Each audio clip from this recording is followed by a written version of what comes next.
Aquele que habita no esconderijo do Altíssimo, à sombra do Onipotente descansará. Salmos 91, versos 1. Ministério Pão Vivo. A gente chega para mais lições, para aprendermos juntos no livro de Deus. Por falar nesse aprendizado e no nosso ministério, eu te convido para fazer parte deste ministério, o nosso canal Gotinhas da Verdade. Estamos já próximo de 5.000 visualizações. Aliás, o nosso alvo em março é atingirmos 5.000 visualizações. Torne-se um participante mais direto. Inscreva-se em nosso canal.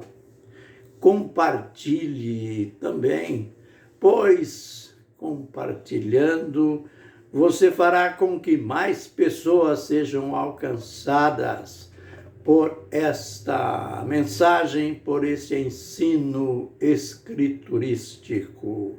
Dê também o seu like, provando que você gosta, que você aprova os nossos ensinos.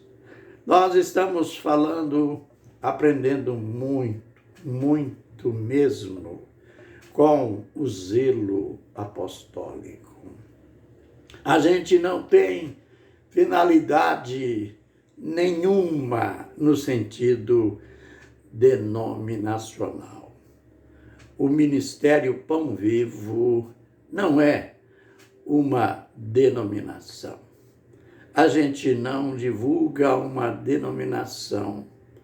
A gente prisma pelo estudo das Escrituras, ensinando-as como ela é. Você sabe que denominação, aqueles que são subjugados, dependem de uma denominação, eles têm que obedecer as normas, as doutrinas, na maioria dos casos, doutrinas de homens. Eles têm que defender, ensinar assim conforme a denominação crê ou exige. Nós ensinamos, aliás, nós não temos acerto de contas com ninguém, a não ser com o Senhor Deus. Por isso, os nossos ensinos podem até parecer, para alguns, parecer diferentes e polêmicos, mas não é isso. Eles são escriturísticos. Falando sobre o zelo apostólico em relação ao batismo nas águas.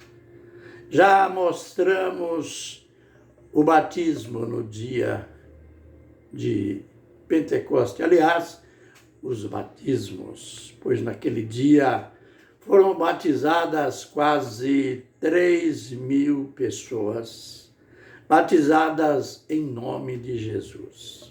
Falamos sobre o batismo em Samaria, o batismo em Cesareia, em Éfeso. E hoje, incrível, vamos começar falando sobre o batismo do próprio Paulo. Interessante que ele, que no seu apostolado foi intransigente em relação ao batismo nas águas. Principalmente se você ler Atos 19, de 1 a 8, você vai ver a intransigência dele ali em relação ao batismo em nome de Jesus. Pois ele rebatizou 12 discípulos de João Batista. E então você volta na história dele, nos seus antecedentes, assim que ele encontrou Jesus lá no caminho de Damasco. E, como resultado daquela visão, ele ficou cego. E o Deus que apareceu para ele, apareceu para Ananias. E Deus deu a Ananias a missão de ir, deu até o endereço da casa onde Saulo estava, era Saulo ainda, onde ele estava hospedado em Damasco. Ananias foi, contou para ele tudo que o Senhor tinha falado e orou por ele. A visão foi restaurada e foi dito que tudo aquilo era para que ele ficasse cheio do Espírito Santo. E em seguida ele levantou e foi batizado. Mas alguém diria, pastor Albino, mas aí não fala que ele foi batizado em nome de Jesus. É só você dar uma corridinha até Atos 22, 16. Aí é ele mesmo contando a experiência dele para as autoridades, e ele conta tudo. E entre esse tudo, ele conta, ele diz assim: por que te demoras? Olha só, por que te demoras? Levanta-te e batiza-te, invocando o nome do Senhor. Aleluia! Mas claro de que isso, além da clareza em torno de seu batismo em nome de Jesus, aquela mensagem como que apressando-o: levanta-te, por que te demoras? Quando eu pastoreava, e algumas pessoas que a gente sabia que tinham tido aquele encontro com Jesus, mas elas ficavam demorando para descer as águas. E eu costumava falar para algumas pessoas: por que você vive tanto tempo nas barrancas do Rio Jordão? Desce logo as águas.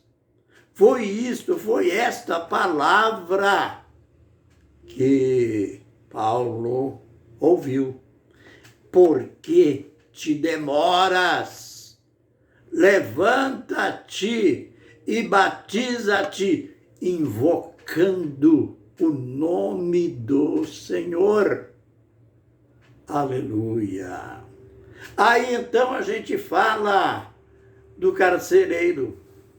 Note que era de madrugada, tinha dado aquele tremor de terra O cárcere se abriu. Paulo e Silas, com o corpo cheio de vergões, presos ali, tinham apanhado bastante. O cárcere se abriu. Contando em resumo, o carcereiro se converteu, porque diante do que ele viu, ele perguntou para Paulo: que é necessário que eu faça para me salvar? A resposta foi: crê no Senhor Jesus Cristo e serás salvo tu e a tua casa. Você sabe que na Bíblia não tem mensagem para se crer em Pedro, em João, na Virgem Maria, na Madalena. Sempre a mensagem básica, o conselho é esse que Paulo deu ao carcereiro: crê no Senhor Jesus Cristo e serás salvo tu e a tua casa. E concluindo, agora era festa. Ele levou Paulo e Silas para sua casa, banhou-os, ungiu-os que eles tinham apanhado, o corpo ardendo, cheio de vergões. Era de madrugada, e mesmo naquela madrugada, Paulo batizou o carcereiro e sua família. Veja como que esses homens criam no batismo. Aqueles que são céticos, os discípulos das gotinhas, não das gotinhas da verdade, das gotinhas da mentira, das gotinhas da heresia no batismo. Eles questionam: será que naquela hora da madrugada encontraram algum rio, algum tanque? Isso é pergunta de incrédulo, de céticos. O que não faltava em Jerusalém eram tanques de águas. E a gente não se interessa a entrar nesses desvios, mas apenas enfatizar que eles davam tanto valor ao batismo que não esperaram nem o dia amanhecer. Sabem por quê? Eles sabiam que o batismo nas águas era a identificação maior com Cristo. Paulo diria mais tarde aos romanos: ou ignorais que aqueles que foram batizados em Cristo, aleluia, foram batizados na sua morte. Esta é a razão principal da ênfase deles pelo batismo nas águas em nome de Jesus. E eu diria até pela pressa deles, porque ao serem as pessoas batizadas em nome de Jesus, elas eram identificadas com Jesus na sua morte, sepultamento e ressurreição. Amanhã tem mais. Que o Senhor nos abençoe e nos guarde. Que o Senhor faça resplandecer o seu rosto sobre nós e tenha misericórdia de nós. Que o Senhor sobre nós levante o seu rosto e nos dê a paz. Amém e Amém.